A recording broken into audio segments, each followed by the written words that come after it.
Sir, you're a rugby referee? Yes, sir. Sir, if there was one player or person on this planet that got on a rugby field and that you would give a red card to immediately, who would it be? John Bradshaw Layfield. Why is that, sir? He sucks and doesn't know anything about rugby. Thank you, sir.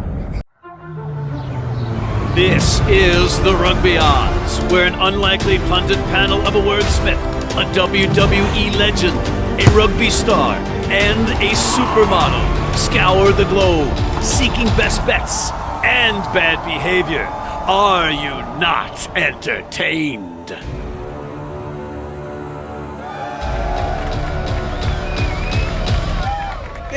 Yeah, why not? Sure, yeah. And yeah, hey, we were better this week, and we have an even better show. Look in the sponsor opportunity green room, and you'll see WWE wrestling god turned rugby advocate John Bradshaw Layfield, King Gift Egbelu, but he's really not here. No, he's using John's proxy from last week, Steve Lewis, the legendary rugby coach of coaches and players, and they're doing their homework for what's on the Your Company Name Here slate. Plus, we have George Hook, the Irish rugby legend, calling in from Dublin, so let's get to it. Guys, 66-42, a much better team record because I finally got over the 500 mark for the first time in ages. But also, folks, that's an obvious thing, but a more obvious thing is that Steve Lewis is back and King Gift Egbelu is not. And this time, Steve is the proxy for King Gift Egbelu rather than JBL. Stephen, welcome back to the Rugby Odds. Thank you. John, you hired the right proxy, that's for sure, because your on-camera picks last week were 6-0 with Steve as your proxy. The Lizard is one of the greatest rugby minds in the entire globe. Of course it was 6-0. Au contraire, I was faithfully transmitting your choices, Mr. Layfield, esteemed Mr. Layfield. So nothing to do with me, all your picks. See, I picked the right messenger. Well, see? I guess you don't mind that he was actually slamming you with each one of those picks as he picked against you.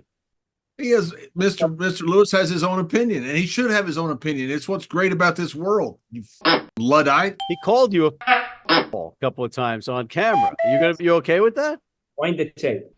They misinformed, misguided Mr. Layfield.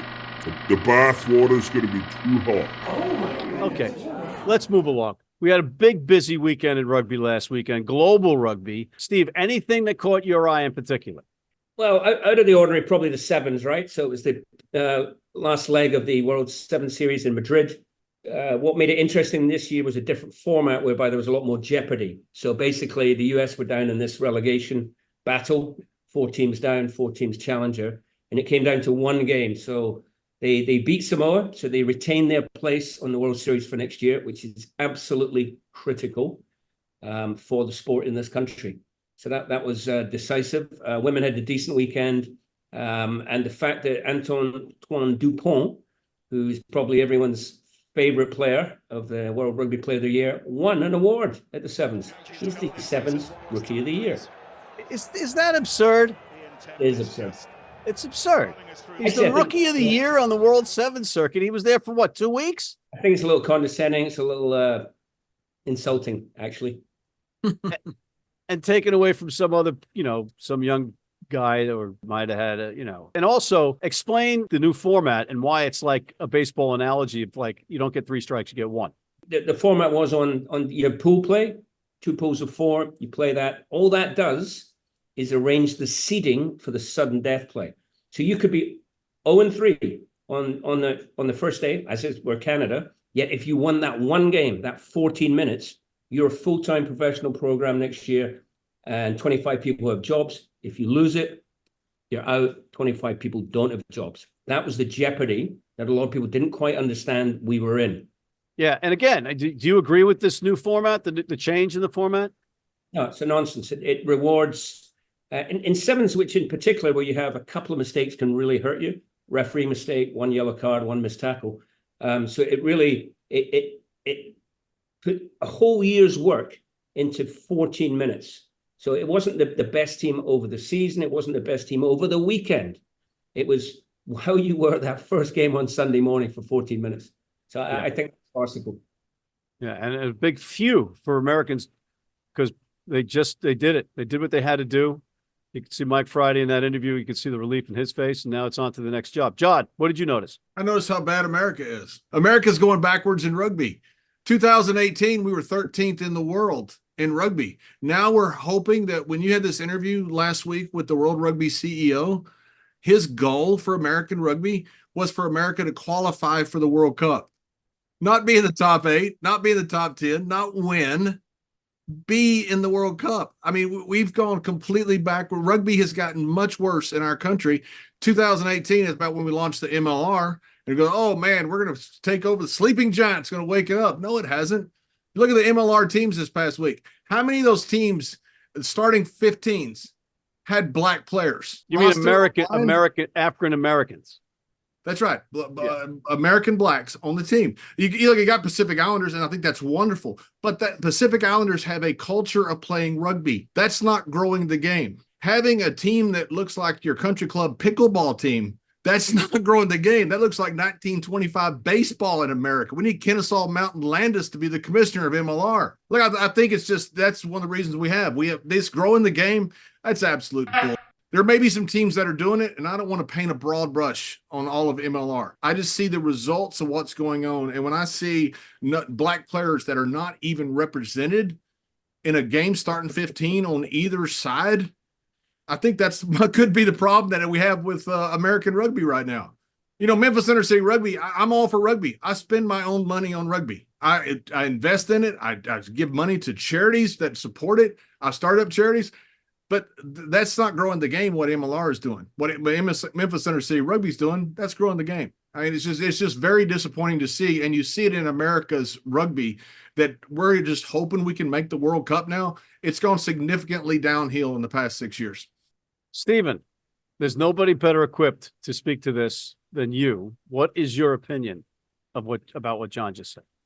A great deal of truth. A couple of different issues. If we're looking, we deal with first just the sort of rankings in the world. So yeah, MLR's come along, but lots of players getting a daily training environment. But remember, it's not sufficient just to improve. You have to improve more than everyone else is improving, because everyone else is getting their act together, Uruguayans, Chileans, and what have you. So yes, our rate of improvement, we're slightly better. In sevens, we've gone backwards. I think it's just a poor year. I think the women are fine. Yeah, that's a pretty low ambition, is to make the World Cup. I mean, Gilpin requires us to qualify for the World Cup. And then given the funding they're putting in and the fact they're investing in this World Cup, they will require us to be competitive 2031, which is still a 6-7 year runway. So I'm not too full of doom and gloom. To the second point, which is the sort of representation of African Americans within the game, I think is a valid point. Rugby essentially is a private school white sport in this country still, and it is in other countries as well. So it's not just us. I think John's point is that when you're looking at better athletes, obviously in America, the better athletes go with the money. So they're going to football, they're going to basketball, they're going to baseball. But there are still thousands of good athletes that as a sport, USA Rugby as a governing body hasn't reached out to. I think some amateur clubs are better than others, and I will stand up for Old Blue here, not your favorite club, Matt, but being a New York City club, I think the representation of African Americans is terrific. But I think you see that as an anomaly in inner city clubs that, so I think John's points are well made. Perhaps a touch overstated. I knew we were talking about this. I had to think about it, and there's probably only 15 to 20 African American players in the MLR, which if you take out foreign players, that's probably slightly 8 to 10% of American players. So it's about 3-4% of all players. So it looks worse. But if you take the foreigners out and you're looking at just American players, it's probably about 15 out of 20 out of 180. So still not representative of population nor athletic talent. So it's definitely a work on. That was a long answer, but I have some thoughts on it. With what's going on now, well, do you see that number will organically change, or are we not touching into those areas? Because the governing body doesn't have a plan, doesn't have it's not cohesive. So what you're seeing shoots of growth here and shoots of growth there. Good work being done by individuals or organizations, but there's no coherent plan. There's no one drawing it all together. There's no one actually going, right, here is where the athletic talent is. let's go in there and seed the game in that area for 5 years. That's what it lacks. It lacks a plan. It lacks the resources to execute that plan. And actually, it lacks a willingness to do that. All right. Well, that ate up all of the time in the first segment. And look, I want to comment on that. I agree with Steve that, there are some wonderful groups out there doing wonderful things in inner city rugby and in groups of all types of races, ethnicities, you name it. That's where the focus, I believe, needs to be for resources. And what we want is we want a game that's representative of America. And I think everybody wants that. You want talent. It's not about foreign spots. So I don't think that's the issue. I think the issue is how we're growing the game. We work with groups like Memphis Inner City Rugby, like Play Rugby USA. You work with the group out of Nashville. There's a group in Los Angeles. I don't want to paint a broad brush about all the teams in MLR because I'm sure some are doing wonderful things. You're just not seeing the results on the field yet. If you look at South Africa, right, and obviously coming from a different political space and a sort of charged space, so they did institute quotas, and perhaps they had to coming out of apartheid, right? But it's been an absolute success. You look at this current composition of the Springbok team, and all those naysayers 10 years ago or 5 years ago that you might still disapprove from a political perspective, but the quotas has delivered. I'm not suggesting we go there, but it's just an interesting comparison. all right, fair enough. We got George Hook waiting in the wings. We're going to take a break and come right back with Mr. George Hook after this. Need a great price on a new vehicle? Sheehy makes it easy. Easy Price shows you our lowest prices on the Mid-Atlantic's largest selection. Find your best price online or at any of our 31 dealerships. It's easy at Sheehy. Sheehy.com. Guys, what do you think of JBL, John Bradshaw Layfield? He sucks. He sucks. Thanks, guys. If you're in New York City and want to watch some great rugby, have some great food, and some great times, go to the world's best rugby pub, the Pig and Whistle on West 36th Street.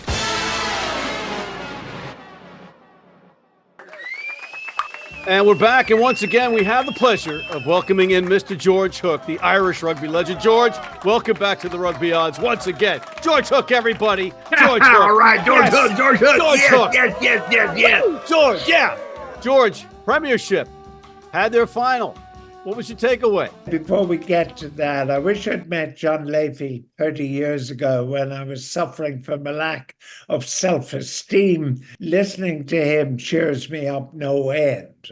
The Premiership, actually, you felt like something was happening. The two final games, two semi-finals, were actually smashing matches, dominated, I think it's fair to say, by all the fly halves who did really well. Finn Smith kicking goals, Russell doing really well. It's going to be an interesting final, I think, Bath against the Saints.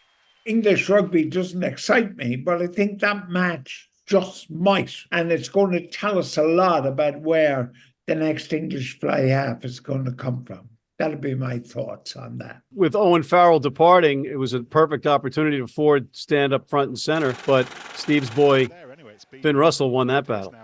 Yeah, I mean, Russell is a much better player than I think he actually gives himself credit for. I don't think I used the word dominate earlier on, I don't think he dominates games as much as he should and as often as he should. In other words, I'd be interested in Steve's view, in fact. You're not sure which Russell's going to turn up, I always think.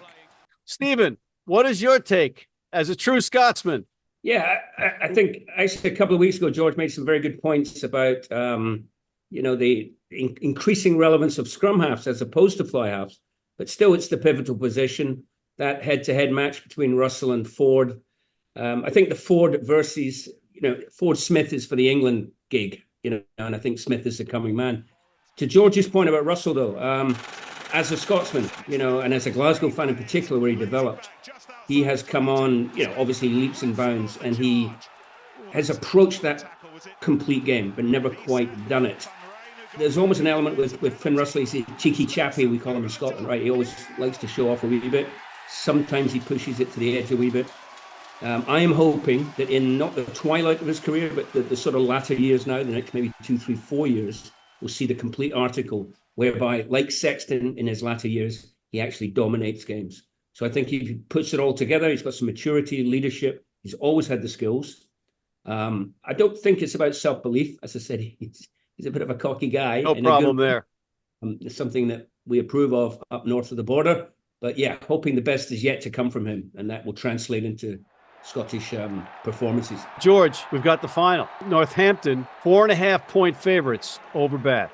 Who do you like? That's about right. I mean, Northampton have been the team of the Premiership. See, I think for non-English people, and indeed, dare I say it, for English people, the Premiership's been a mess. They'll be hoping that Northampton versus Bath is going to be a super-duper match and will paper over the cracks. But I think the cracks in English rugby are fairly severe. And the way the Premiership is constructed, with the whole professionalism of clubs, it's going to affect the national team. And I mean, Steve is there. Scotland have not handled professionalism very well. I mean, I have a pain in my butt from saying this. It's no surprise that Ireland and France are the better teams because they're handling it better in totally different ways. I mean, Steve will know that for the best part of his life, rugby in Scotland was in the Borders. And there is no Borders team today in the Scottish leagues. And that's why they haven't got it right. Stephen, you want a counterpoint before we move on to the URC? No, broadly agree there. Scotland were probably, in terms of transitioning to professionalism, the worst. George is correct. The Borders was the spiritual home of Scottish rugby. You have two professional teams, just two, one in Glasgow, one in Edinburgh. So, he's not wrong. I think the questions, the comments about the English League are interesting. I think they're torn between this financial sustainability thing, but meanwhile they're shipping good players that they're insisting if you play for England, you have to play in England. But meanwhile, their top boys are going, sayonara, I'm off for the money. So I don't think all is well in English rugby. But you do have to remember they have such a depth in terms of numbers, such an advantage in terms of numbers, that they're never going to be down for too long, England, if they are borderline competent. So, yeah, but on this particular game, Bath has a strong Scottish contingent. And the last thing I want to say about Bath is remember where they were 3-4 years ago. So credit to that owner. They were bottom dogs, bringing up the rear. Here they are. Back in the big game, so that is a credit to them for turning around that club, that famous club that used to dominate. All right. Meanwhile, in the United Rugby Championship, the URC, we've got the quarterfinals going on. After a wild weekend that finally saw the 8 come together, we have Munster hosting Ospreys, Bulls hosting Benetton, Leinster hosting Ulster, and Glasgow versus Stormers. George, which one stands out most to you that you want to watch? The big game of the 4 is actually Leinster-Ulster. It's a local derby in that sense. We saw last week how well Ulster did against Munster. Twice they led Munster by 10 points. They're not going to be a pushover. The good news is Gary Ringrose is back for Leinster. That's a huge plus. That changes the whole backline dynamic. Munster have a few injury worries, as probably of every team of the 8. Interesting, young Layfield, about 6 months ago, told us that Benetton might be there or thereabouts. Well done, Layfield. Benetton aren't going to go any further, but like Edinburgh, and Steve's there, Edinburgh are not in the top 8, and Benetton are, who beat them in Edinburgh at the weekend. That's horse manure. That just shouldn't happen. So Layfield again has proved himself probably the outstanding wrestling pundit in rugby. George Hook, everybody. Thank you, George. Right. Thank you, George. Yes. And then did you get the sneeze? We got the sneeze. Thank you, George. We'll be right back after this.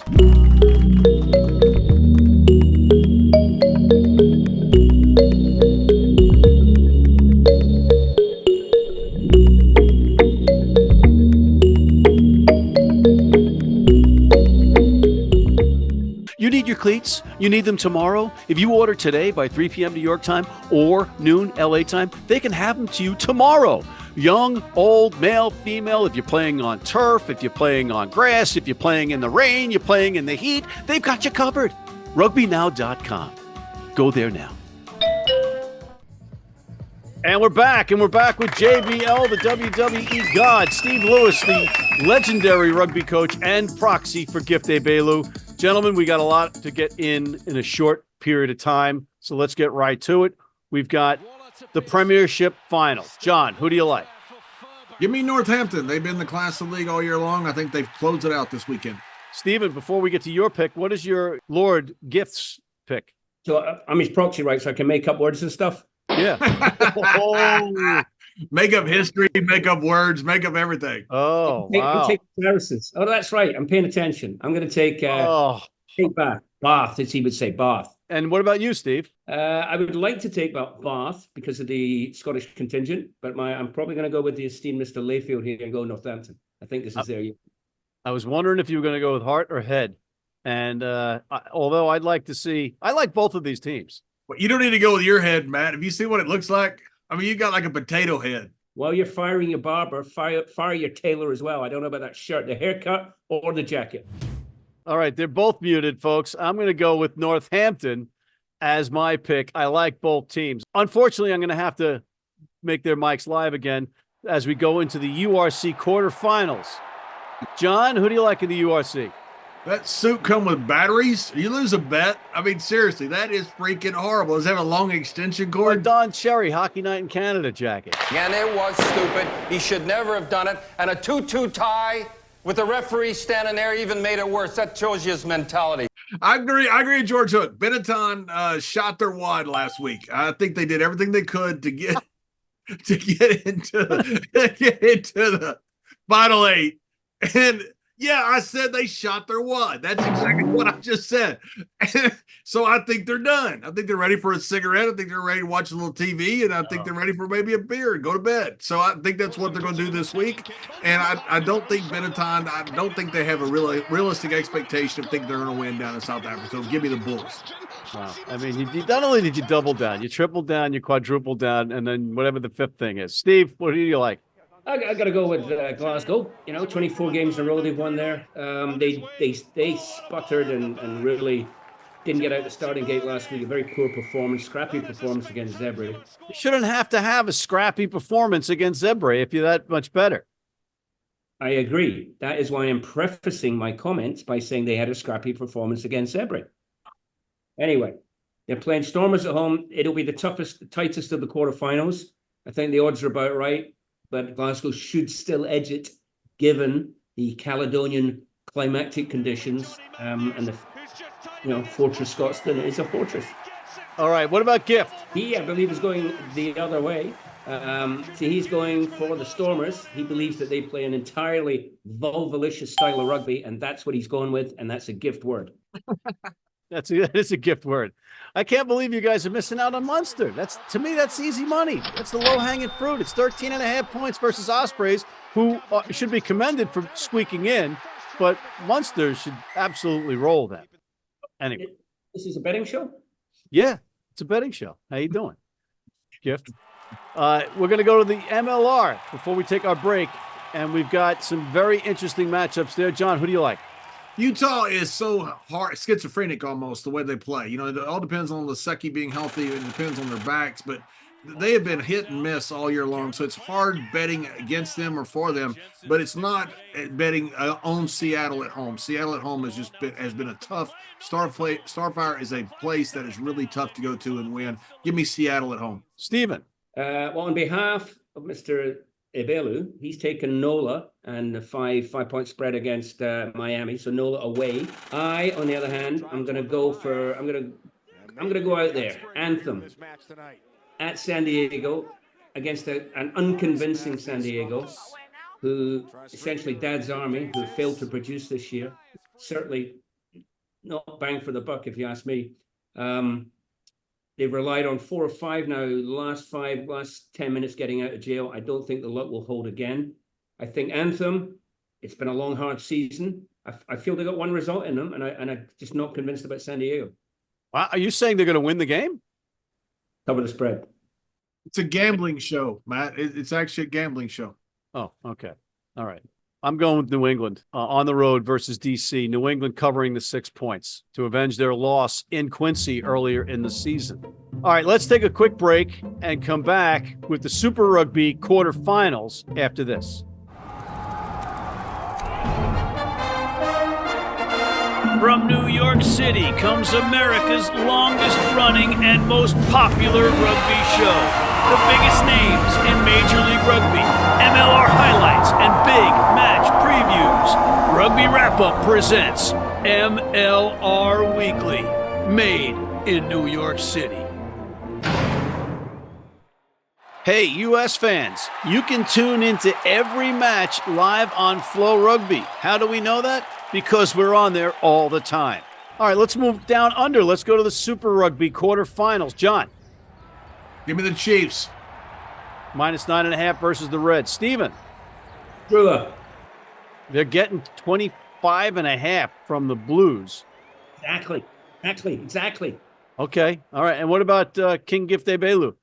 Well, he's a big believer in the splendiferous style of the Hurricanes, so I think he's going with the Hurricanes. Was that another invented word? Yes, two. It's very excellent. And I'm going to go with the Brumbies -14.5 versus the Highlanders. And now, John, it's time for the picks of the week in your favorite voice. John, who's your pick of the week?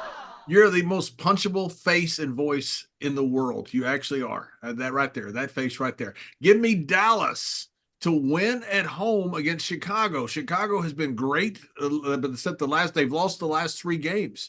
Give me Dallas to win. It's going to be a good game. So great is losing last 3 games? No, they've been great. They've been really coming along great this season. And they lost, and then all of a sudden they lose their last 3 games. I don't know if it's a trend. I don't know what's happening in Chicago, but give me Dallas to win at home. Gift is going for San Diego against Anthem. For all the reasons, I'm going for Anthem against San Diego. You too. You're the only proxy that I know is like cats and dogs with his proxy E. Proxy Steve, what's your pick? I have got Throgmorton Trinity under 12s on the road against Clacton Juniors. You can't bet that, Steve. Not as far as we can see. I bet you can. You find the right people, you can. All right. I am going with the over in the Leinster versus Ulster match. And on that note, I want to thank WWE wrestling god turned rugby advocate John Bradshaw Layfield, King Gift Egbelu, his proxy, the great rugby coach that is Steve Lewis, George Hook, the Irish rugby legend, and thank you for tuning in. Please check out our other shows, including MLR Weekly. Hit that subscribe button on YouTube. And you like a used car salesman. Sign up for our weekly newsletter, and please join our American Red Cross blood donor team. Oh, man, he's like a yard sale. Koenig Dunning.